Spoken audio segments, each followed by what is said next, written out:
বিধায়ক তো এখানে অদিতি মুন্সি নয়, অদিতি মুন্সি তো জাস্ট একটা রাবার স্ট্যাম্প। অ্যাকচুয়াল বিধায়ক তো দেবরাজ। অদিতি মুন্সি এই বিধানসভার সবচেয়ে বড় পলিটিক্যাল ভিকটিম। কেন বলছি? একটা ভালো গায়িকা, গান করে চলছিলেন, তার নাম ছিল, সে তার সাথে এমন একজনের নাম জড়ালো, তার নাম দুর্নীতিতে আছে। রাজারহাট গোপালপুর বিধানসভা বৃদ্ধাশ্রমে পরিণত হচ্ছে, কারণ এখানকার শিক্ষিত ছেলেমেয়েরা কাজ নিয়ে অন্য রাজ্যে চলে যাচ্ছে, এখানে কাজের ব্যবস্থা নেই। দুয়ারে দীঘা, দুয়ারে ভেনিস, যাই বলেন ওখানে দেখা যায়। কুণাল ঘোষের সাথে কোনো ব্যক্তিগত আপনার শত্রুতা রয়েছে? বারবার দেখি পোস্টে কুণাল ঘোষকেই আপনি একেবারে নিশানা করেন, বারবার কোনো ব্যক্তিগত শত্রুতা রয়েছে? মমতা কত দিচ্ছে? 1700 টাকা দিচ্ছে তো, 1500, 1700। আমরা প্রমিস করছি আমরা 3000 টাকা দেবো, কিন্তু 3000 টাকা শুধু ভাতা দেবো না, আমরা ভাতা দেবো, সাথে কাজের সুযোগ দেবো। বাংলা পক্ষ বারবার দেখি তরুণজ্যোতি তেওয়ারির যে কোনো পোস্টকে নিয়ে তারা আবার রিপোস্ট করে আর আপনাকে বারবার অবাঙালি হিসেবে দাগিয়ে দেয়। সেটা নিয়ে নিশ্চয়ই কাটাছেড়া করবে তৃণমূল, ভোট প্রচারে নেবে। সেক্ষেত্রে কি আপনি প্রস্তুত রয়েছেন? মমতা বন্দ্যোপাধ্যায় বলে না, আমি বহুবার বলেছি, আমি আজকে আবার বলতে বাধ্য হচ্ছি, যে লা ইলাহা ইল্লাল্লাহ, হোয়াট ডাজ ইট মিন? এর মানে হচ্ছে there is no god except Allah. যিনি ভগবান, মানে আল্লাহ ছাড়া কোনো ভগবানের অস্তিত্ব বিশ্বাস করেন না, তিনি হিন্দুদের নন। আর তিনি তো ওপেন থ্রেট দিয়েছেন। 1 সেকেন্ড লাগবে বললে একটা কমিউনিটি সবাইকে শেষ করে দেবে।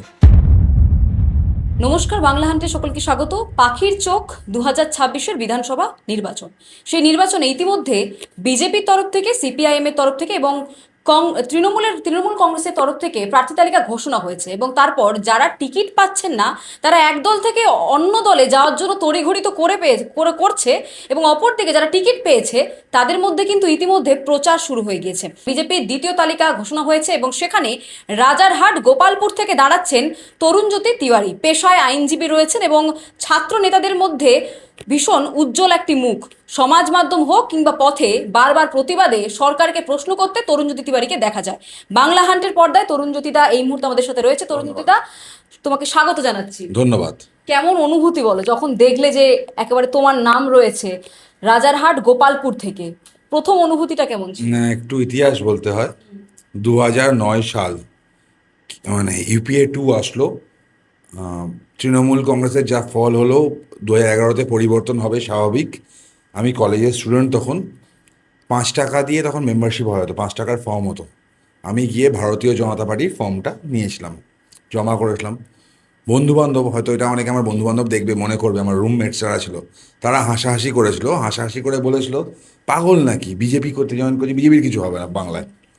আমি বললাম না, লড়াইটা তো এখানে আদর্শের, আর রাজনীতি আমার পেশা নয়, নেশা বা সেবা হতে পারে।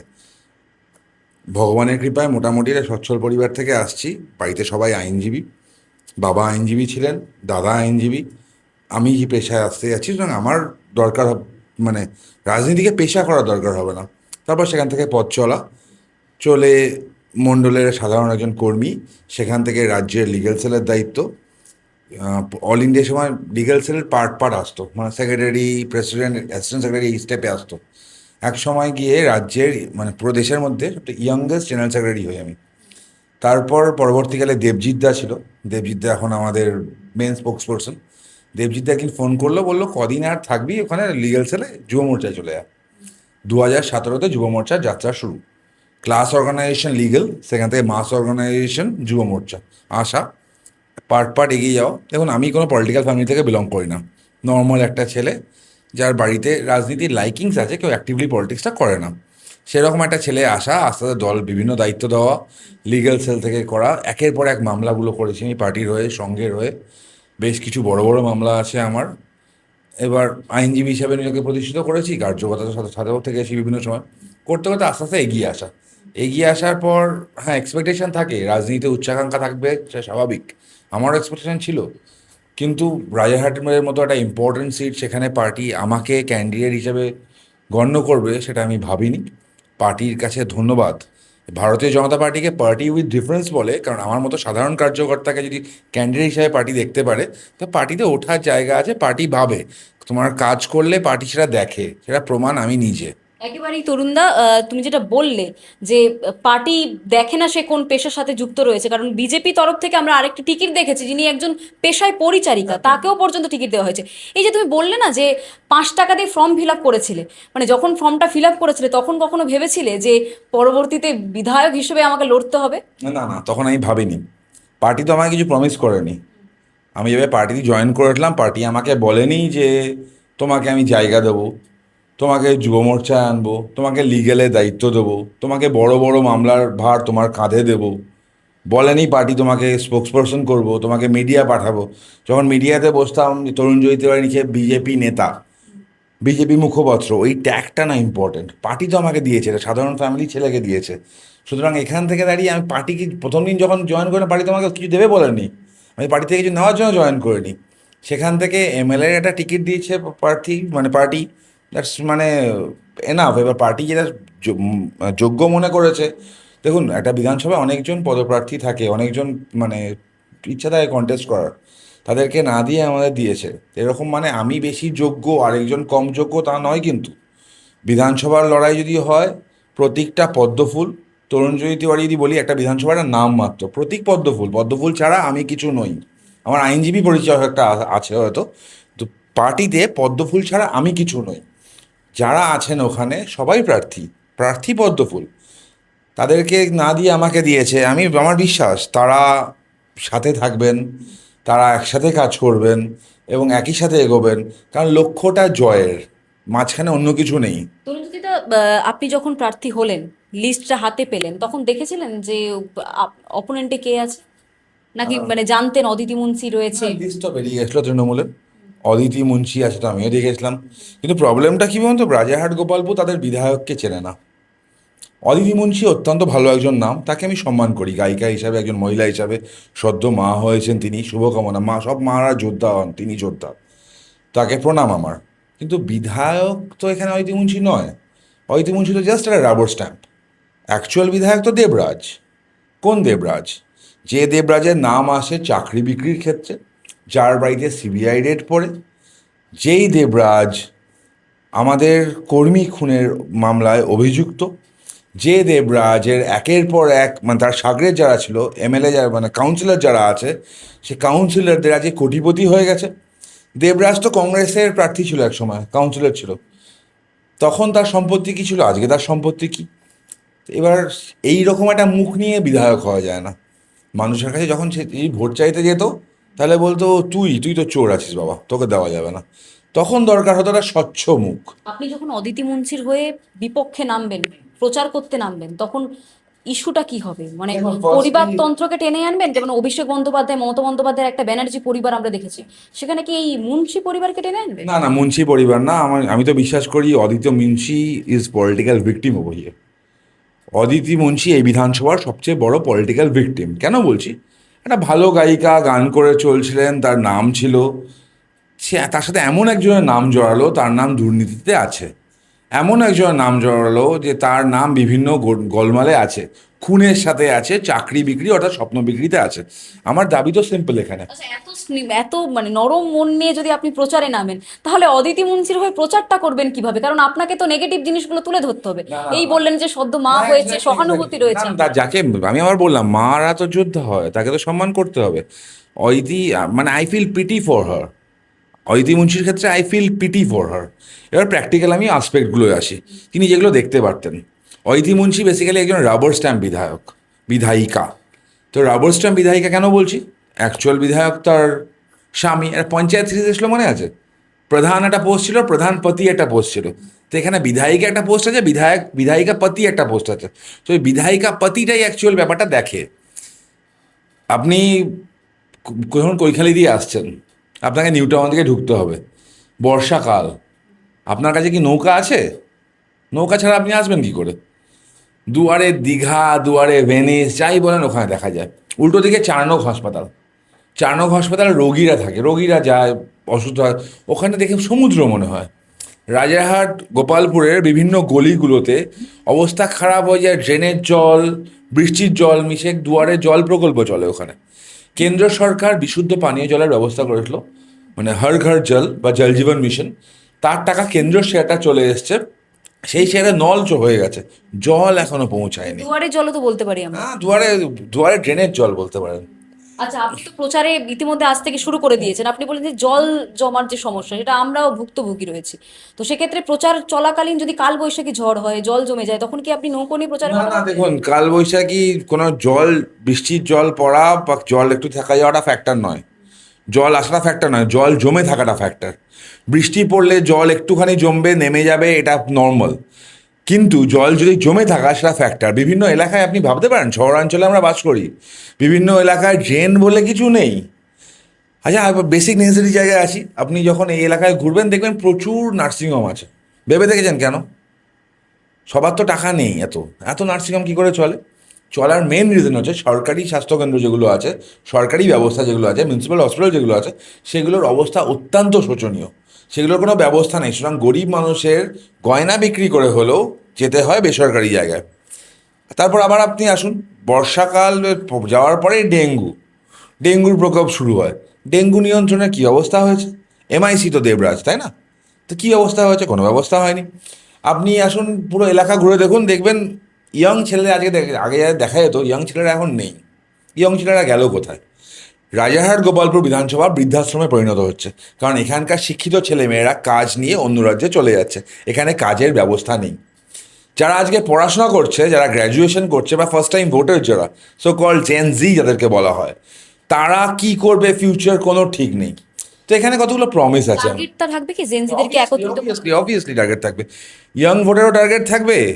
যাদের বাবা মা, মানে ছেলেরা গ্র্যাজুয়েশন করছে, তাদেরকে প্রশ্ন থাকবে যে আপনার ছেলে মেয়ে আপনার সাথে থাকবে তো, মানে পশ্চিমবঙ্গে থাকবে তো, নাকি বুড়ো বুড়ি এখানে পড়ে থাকবেন, ছেলে মেয়েরা অন্য রাজ্যে কাজ করবে, বা কোনোদিন মারা গেলেও ছেলে ছুটি পাবে না বলে আসতে। এই নেতারা যারা অ্যাক্টিভ রয়েছে তার মধ্যে আপনি অন্যতম রয়েছেন। কিন্তু আমি একটা প্রশ্ন করতে চাইছি, কুণাল ঘোষের সাথে কোনো ব্যক্তিগত আপনার মানে শত্রুতা রয়েছে? বারবার দেখি পোস্টে কুণাল ঘোষকেই আপনি একেবারে নিশানা করেন, বারবার কোনো ব্যক্তিগত শত্রুতা রয়েছে? মহাভারতে আমার একটা ফেভারিট ক্যারেক্টার আছে, মহাভারতে আমার ফেভারিট ক্যারেক্টার আছে শকুনি। কেন জানেন? বলে, মহাভারত শেষ চ্যাপ্টারে মহানির্বাণের যখন মানে পাণ্ডবরা গেছিল স্বর্গে, শকুনি আগে পৌঁছে গেছিল, শকুনি আগে ছিল, শকুনিকে তারা দেখতে পায় ওখানে। কেন সন্দেহ জাগছে না শকুনি কেন স্বর্গে গেল? শকুনি ওয়াজ ফাইটিং হিজ ওন ব্যাটল। শকুনির লড়াইটা কী ছিল? শকুনির লড়াই ছিল কৌরব বংশের ধ্বংস, রাইট? তো আমার সেই দিনটা মনে পড়ে, যখন কুণাল ঘোষ জেলে যাচ্ছিল, কথা বলার চেষ্টা করছিল, প্রিজন ভ্যান বাজিয়ে তাকে থামিয়ে দেওয়া হয়। আবার সেই দিনটা মনে পড়ে, পার্থ যেদিনকে অ্যারেস্ট হলো, সেদিনকে কুণাল ঘোষের একটা কথা আপনাদের কান দিয়ে চলে গেছে, হয়তো শোনেননি, but we are lawyers, we read between the lines. ওখানে পরিষ্কার তিনি বললেন, আমার সাথে যারা এরকম করেছিল তাদের শেষ না দেখা পর্যন্ত আমি থামবো না। তার মধ্যে তো মমতা বন্দ্যোপাধ্যায় রয়েছে। Exactly, exactly. তাহলে কি বন্দ্যোপাধ্যায় পরিবারের টাকা রাখা আছে মমতা বন্দ্যোপাধ্যায়ের বাড়িতে। মমতা বন্দ্যোপাধ্যায়কে আমার সাথে বসিয়ে প্রশ্ন করুন, মমতা বন্দ্যোপাধ্যায় জানে দুর্নীতি কী হয়েছে, সারদার টাকা কোথায় আছে। তা আমার বক্তব্য নয়, তো কুণাল ঘোষের বক্তব্য। তা আমি আবার বলছি, কুণাল ঘোষ হচ্ছে আমার মহাভারতের যে ফেভারিট ক্যারেক্টার শকুনি, শকুনির বর্তমান সংস্করণ। He is fighting his own battle. একটা ইন্টারেস্টিং ক্যারেক্টার, মানতে হবে, কারণ ওই লোকটাকে ভালো লাগে আমার, মজা লাগে বলতে যে পারি। কথাটা বললেন যে আপনার খুব ভালো লাগে এই ক্যারেক্টারটা, এটা শুনে যদি বিজেপির আবার ভোটটা কমে যায়, তৃণমূলের দিকে চলে যায়, কারণ কোথাও গিয়ে আপনি না না, ক্যারেক্টারটাকে পছন্দ করেন। বিজেপির ভোটটা এর ফলে কমবে না। আমি আবার বলছি, ভারতীয় জনতা পার্টির প্রমিস কি? চারটে প্রমিসের কথা অমিত শাহজি ফার্স্ট বলে গেছে, আরোগুলো আমি পরে বলছি। ফার্স্ট প্রমিস কি? আসার 40 দিনের মধ্যে যে কটা শূন্য পদ আছে সেখানে নিয়োগ শুরু হবে। সেকেন্ড প্রমিস কি? সেকেন্ড প্রমিস হচ্ছে কেন্দ্রীয় কেন্দ্রীয় হারে ডিএ এবং সপ্তম পে কমিশন। থার্ড প্রমিস কি? যে টোটাল যে যারা চাকরি প্রার্থী আছে, চাকরি প্রার্থী যারা বঞ্চনার শিকার হলো, তাদেরকে ক্ষতিপূরণ দেওয়া। ফোর্থ প্রমিস কি? ফোর্থ প্রমিস হচ্ছে যারা চাকরি পরীক্ষায় বসতে পারতো, বাট এতদিনের ডিলের জন্য যাদের পরীক্ষায় বসার এজটা পার করে গেছে, তাদের 5 years রিল্যাক্সেশন। এর সাথে আর কি প্রমিস কি? শিল্প আনা রাজ্যে। রাজ্যে যদি শিল্প আসে, এখানকার ছেলেমেয়েরা এখানেই কাজ পাবে, এখানে পড়াশোনা বান্ধব একটা জায়গা তৈরি করা। আপনি দেখুন, এতগুলো কলেজ আছে, ইঞ্জিনিয়ারিং কলেজ আছে এতগুলো, ইঞ্জিনিয়ারিং কলেজগুলোতে আজকাল স্টুডেন্ট ভর্তি হয় না, তার কারণ এখানে আলটিমেটলি আপনার মানে পাস করে কি করবে তার কোনো ঠিক নেই। ওভারঅল আছে এগুলো ইস্যু আছে। আপনি যদি দেখেন পুরোপুরি চাষিদের ক্ষেত্রে, আজকে আলু চাষিদের কথা ভাবুন। মুখ্যমন্ত্রী বলেছিলেন, নোংরাভাবে নেবেন না কেউ, উনি বলেছিলেন যে কেন্দ্র সরকারকে আপনার আলুতে হাত দিয়ে দেবো না। দেখলাম তো আলু তো চটকে গেছে রীতিমতো। তো সেই চটকানো আলু, একজন তৃণমূল নেতা, তৃণমূল কর্মী, আলু চাষি কদিন আগে আত্মহত্যা করেছে। তো এদের ব্যবস্থাটা কী হল? পশ্চিমবঙ্গ থেকে আলু নাকি বাইরের রাজ্যে বিক্রি হবে না, আর এই রাজ্যে দাম পাবে না, তা আলু চাষিরা মরবে। সবজির ক্ষেত্রেও তাই, কিন্তু উল্টো দিকে তৃণমূল নেতাদের আলু তৃণমূল নেতারা নিয়ে অন্য রাজ্যেই বিক্রি করছে। মহিলাদের জন্য বলা হয় যে সুরক্ষা, রাতের বেলা মহিলারা বেরোলে ভয় পায়, আজকে যা অবস্থা হয় এখানে যেখানে, তো মহিলাদের সুরক্ষার ব্যবস্থা। লক্ষ্মীর ভাণ্ডারের কথা বলছে, আমার ভাণ্ডারে কোনো অসুবিধা নেই, লক্ষ্মীর ভাণ্ডার যা দিচ্ছে মমতা বন্দ্যোপাধ্যায় তার বেশি দিয়ে দিই, কোনো অসুবিধা নেই।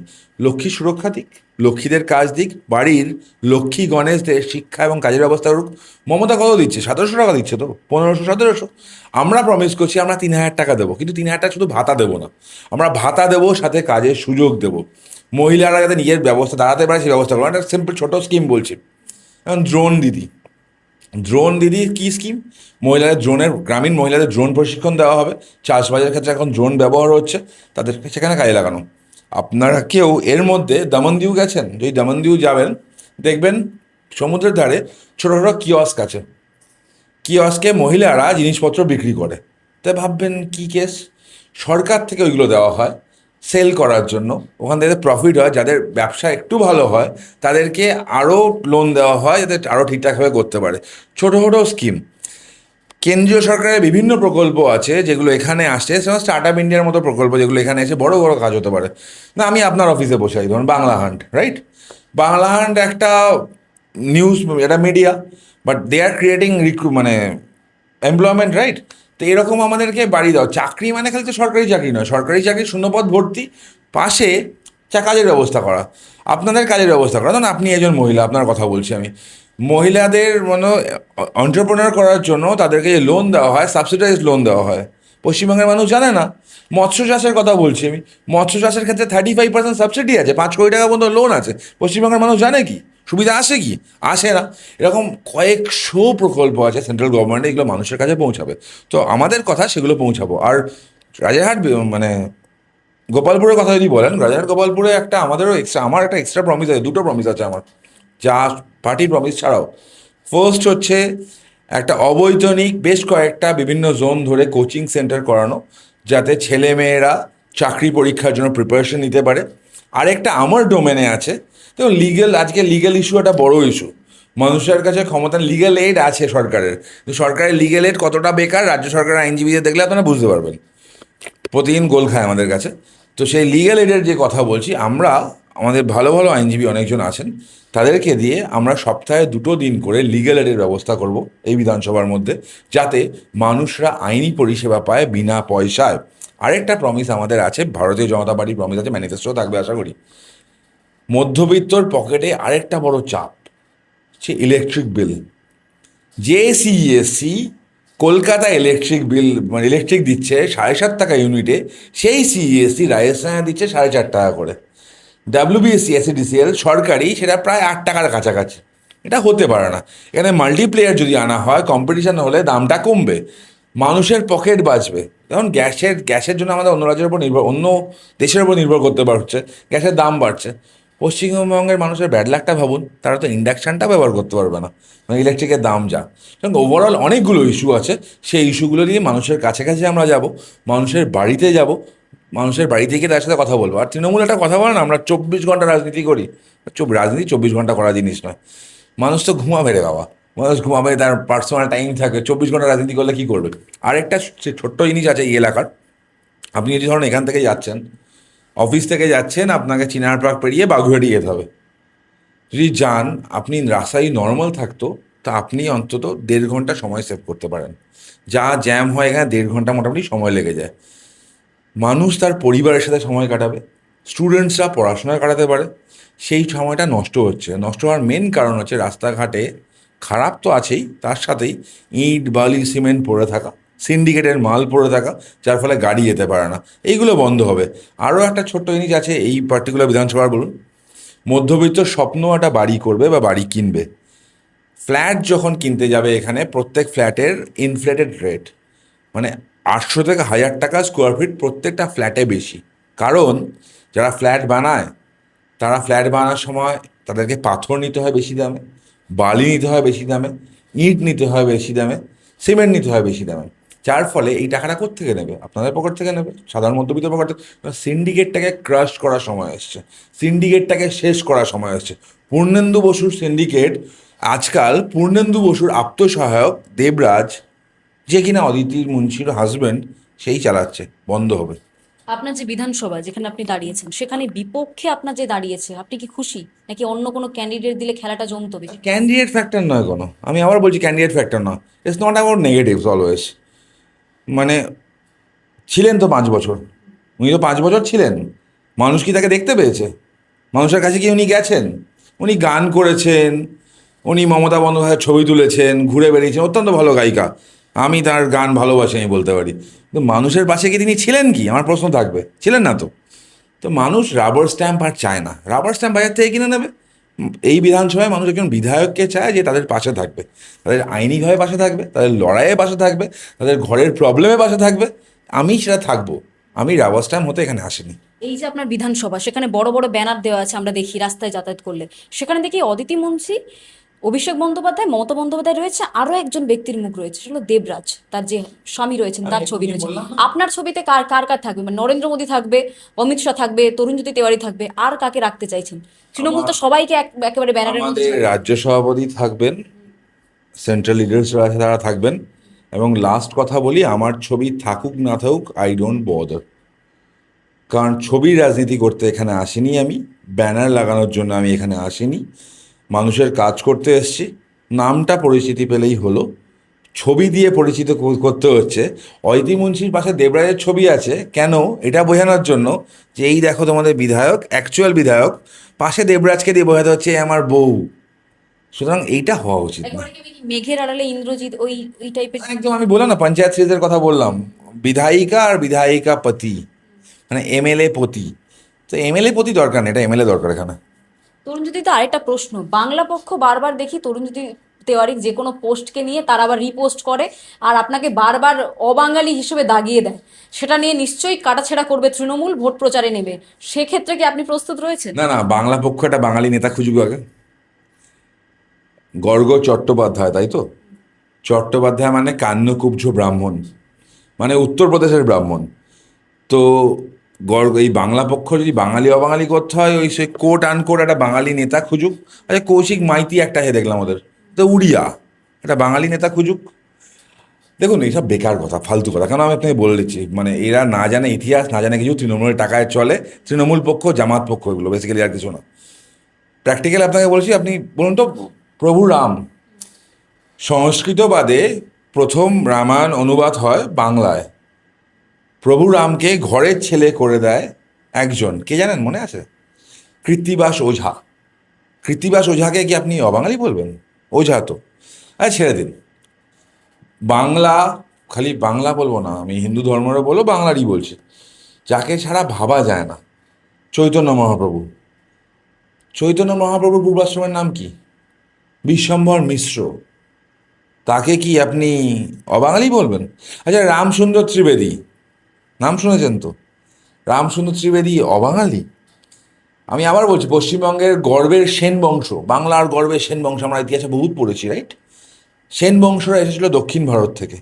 তো রাঢ়ী ব্রাহ্মণ, কান্যকুব্জ ব্রাহ্মণ, যারা ওখান থেকে এসছে, অনেক কায়স্থ আছে যারা উত্তরপ্রদেশ থেকে এসছে। বাংলার কালচার, মৈথিলি কালচার, একটা মিক্স আছে। এবং যারা এই কথাগুলো আমাকে বাঙালি অবাঙালি নিয়ে বলে, তাকে আমি আমি ওপেন, আমার সাথে বাংলা নিয়ে ডিসকাশন করুন আপনারা। আমার স্কুল সামনে, Narayan Das Bangur Memorial multipurpose school, একটা সরকারি বাংলা মাধ্যম স্কুলের আমি ছাত্র। আমি ঘুমাই যখন, স্বপ্নটা আমি বাংলাতেই দেখি। আমার বাবা মা দুজনে উদ্বাস্তু। আর তিওয়ারি শুনে অনেকে মনে হতে পারে উদ্বাস্তু কী করে হলো। 5 পুরুষ বা 6 পুরুষ আগে তারা চলে গেছিলো বাংলাদেশে ব্যবসায়িক কাজে। আমার বাবা ঢাকা ইউনিভার্সিটির গ্র্যাজুয়েট, আমার মা তৎকালীন বিএ বিটি বলা হতো, মানে এখন যেটা বিএ তখন বিটি বলা হতো। বিটি হচ্ছে ময়মনসিংহ কলেজ থেকে তার পাস আউট, তিনি চট্টগ্রামের। তা আমাকে বাঙালি হওয়ার পরিচয় দিতে হবে বলাগড়ের গর্গ বাবা যদি চট্টোপাধ্যায়কে? বাংলাদেশি বলে তকমা দিয়ে দেয়? অসুবিধা নেই তো, উদ্বাস্তু তো, উদ্বাস্তুর ব্যথাটা তো আমরা বুঝি। যখন বলা হয় না, তো আমাকেও একখান দেশ ছিল, অনেকে কটাক্ষ করেন, এই এলাকায় অনেক উদ্বাস্তু লোক আছে, কটাক্ষ করেন আমাকেও একখান দেশ ছিল সব বলে, কাঁটা তারের দাগ আছে। আরে ভাই, কাঁটা তারের দাগটা কেন আছে? আমরা ধর্ম পরিবর্তন করিনি বলে, আমার বাবা মা ধর্ম পরিবর্তনটা করেনি বলে। হ্যাঁ, প্রাণের জন্য পালিয়ে আসতে বাধ্য হয়েছিল। ওই আমাগো একখান দেশ ছিল কথাটার মধ্যে না ব্যথা আছে। ব্যথাটা যেদিনকে উপলব্ধি করতে পারবেন সেদিনকে বুঝবেন। আর যারা পারেননি তাদেরকে একটাই বার্তা, দেখতে হবে না, কেউ দেখে শেখে কেউ ঠেকে শেখে, আপনারা চুজ করে নিন। হরগোবিন্দ দাস, চন্দন দাস, আমি তার পরিবারের সাথে কথা বলেছি। চন্দন দাসের ওয়াইফ আমাকে বলেছিল যে আমার হাজব্যান্ড, মানে তার স্বামী, 300 মিটার দূরে পড়েছিল, 100 মিটার দূরে পড়েছিল থানা থেকে, আমার বাড়ির সামনে, বডিতে ফালা ফালা করে কাটা, গল গল করে রক্ত পড়ছে। পুলিশকে ফোন করলাম, পুলিশ আসলো না। তারা বামপন্থী ছিল, তাদেরকে ছোট থেকে শেখানো হয়েছিল ধর্ম আফিম, মানে ওপিয়াম অফ দ্য মাসেস। সেই তারা বামপন্থী ছিল, তাদেরকে খুন করা হয়েছিল। খুন করা হয়েছিল তারা মানে হিন্দু বলে, কিন্তু বাংলাদেশ থেকে যারা পালিয়ে এসেছিল ভাষা এক ছিল। যারা তাড়িয়েছিল তাদের ভাষাও বাংলা ছিল, যারা তারা খেয়েছিল তাদের ভাষা বাংলা ছিল। মুর্শিদাবাদে হরগোবিন্দ দাস, চন্দন দাস মারা গেল, বাংলায় কথা বলতো। যারা মেরেছে তারাও বাংলায় ছিল। মোথাবাড়ি মনে আছে, ওই পারে গিয়ে স্কুলে সেই মায়ের কান্না মনে আছে, চোখ দিয়ে জল পড়ছিল আর ভাত খাচ্ছিল। তিনি বাংলায় কথা বলতেন, যারা মেরেছে তারা বাংলায় কথা বলতো। তো এই বাঙালি অবাঙালি কথাগুলো বলার আগে একটু কথা বলুন, ব্যাপারটা বাঙালি অবাঙালি না, ব্যাপারটা হচ্ছে কাফের কি কাফের না, বিলিভার কি বিলিভার না। মমতা বন্দ্যোপাধ্যায় বলে না, আমি বহুবার বলেছি, আমি আজকে আবার বলতে বাধ্য হচ্ছি, যে লা ইলাহা ইল্লাল্লাহ, হোয়াট ডাজ ইট মিন? এর মানে হচ্ছে there is no god except Allah. যিনি ভগবান, মানে আল্লাহ ছাড়া কোনো মানে ভগবানের অস্তিত্ব বিশ্বাস করেন না, তিনি হিন্দুদের নন। আর তিনি তো ওপেন থ্রেট দিয়েছেন, 1 সেকেন্ড লাগবে বললে একটা কমিউনিটি সবাইকে শেষ করে দেবে। তো মানুষ দেখেছে। তরুণজ্যোতিদা, মোহনবাগান না ইস্ট বেঙ্গল? মোহনবাগান, আমার দাদা আবার ইস্ট বেঙ্গল, সুতরাং এই মানে বাবা তো বাংলাদেশ, ওখানে ঢাকাতে পড়াশোনা করেছে, তাহলে আপনি না, হঠাৎ করে? ছোটবেলায় ছোটবেলায় হচ্ছে চিমা হকেরই খেলা দেখেছিলাম আমরা, ঠিক আছে? চিমা হকেরই বেশ একটা ব্যাপার ছিল। তো তখন হচ্ছে ওই চিমা হকেরই খেলা দেখে হচ্ছে মোহনবাগান। যেমন কাউকে যদি আপনি জিজ্ঞেস করেন ব্রাজিল না আর্জেন্টিনা, সে তার ছোটবেলায় পেলের খেলা দেখেছিল না মারাদোনার খেলা দেখেছিল, বা রোনাল্ডো ডিলিমা তার খেলা দেখেছিল, তার উপর ডিপেন্ড করবে। আমার ক্ষেত্রেও তাই ব্যাপারটা। এখানে বাংলাদেশ ওই পার এই পারের গল্প নেই। আমি আমি মোহনবাগান সাপোর্ট করি, আমার দাদা ইস্টবেঙ্গল সাপোর্ট করে। বাবা খেলাটা খুব একটা দেখতেন না, সাপোর্ট করার ব্যাপার নেই কোনো। এই ইস্টবেঙ্গল মোহনবাগানটা ইস্যু মোহামেডান না, এটুকু বলতে পারি। তরুণজ্যোতি তিওয়ারি, তিনি কিন্তু বাংলাদেশ থেকে এসেছেন, তার পূর্বপুরুষরা বাংলাদেশে ছিল, তিনি বাঙালি। আজকের বাংলা হান্টের এই ইন্টারভিউতে একবারে প্রমাণ হয়ে গেল। তরুণজ্যোতিদা, রাজনীতিতে অনেক আলাপ আলোচনা হলো। আমার যে শেষ প্রশ্ন সেটা হলো, সমাজ মাধ্যমে বেশ অ্যাক্টিভ আপনি।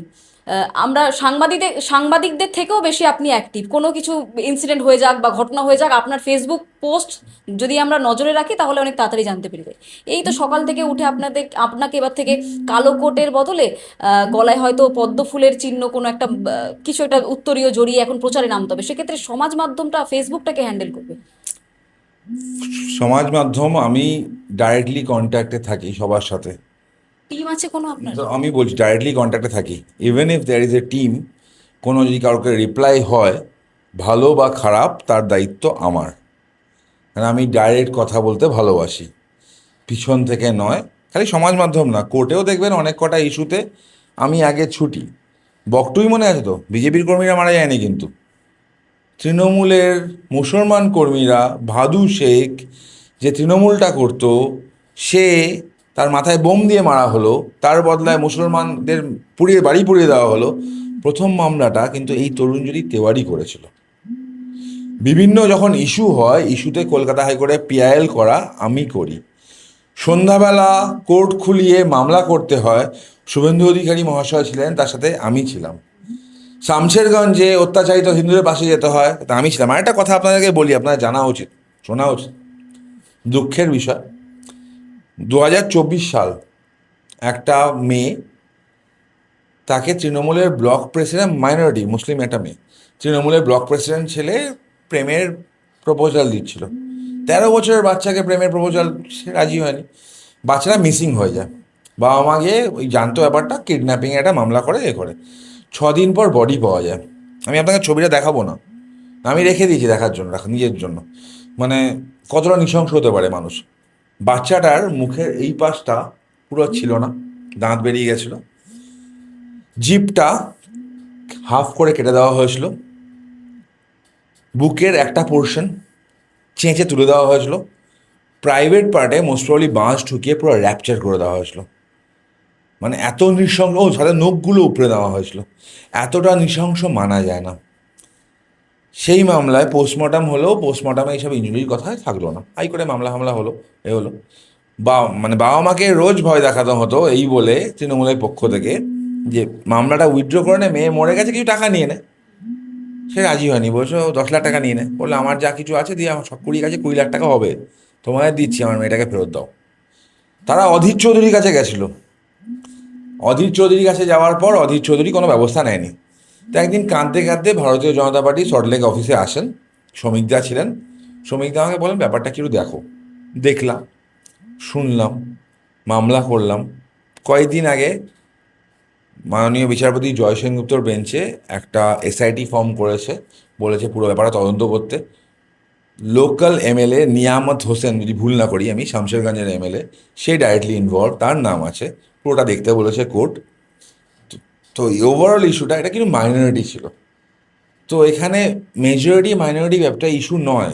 আবার বলছি, আমি হিন্দুত্ববাদী, আমি হিন্দু ধর্মকে শ্রদ্ধা করি। আমার ধর্ম আমাকে শেখায় সর্ব ধর্ম সম্ভব, আমার ধর্ম আমাকে শেখায় সর্ব সুখিনা ভবন্তু।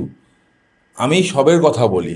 তো সেখানে দাঁড়িয়ে যে কোনো অত্যাচারিত মানুষ যাকে দেখি তার পাশে দাঁড়ানোটা আমার কর্তব্য।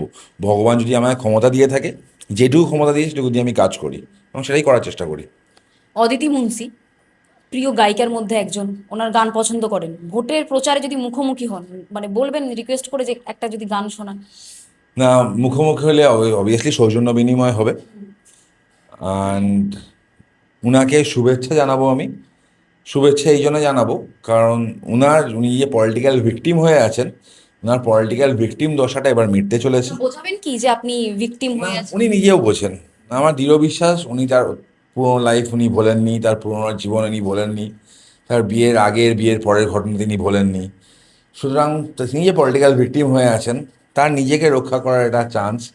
আমি আশা করব, ভগবানের কাছে প্রার্থনা করবো যেন অদিতি মুন্সি যে পলিটিক্যাল ভিকটিম হয়ে আছেন, এবং সর্বোচ্চভাবে চেষ্টা করব, আমি করবো, ওনার চেষ্টা করবো, এটা আমি করবো, ওনার এই ভিকটিমহুড থেকে যেন উনি মুক্ত পান এবং ওনার মাদারহুড উনি এনজয় করুক। আচ্ছা, মানে গানের প্রশংসা করবেন কি? তো অবভিয়াসলি করবো, কেন করবো না? তা না করার কি আছে? আমি এইটুকু সৌজন্য তো রাজনীতি থাকবে না?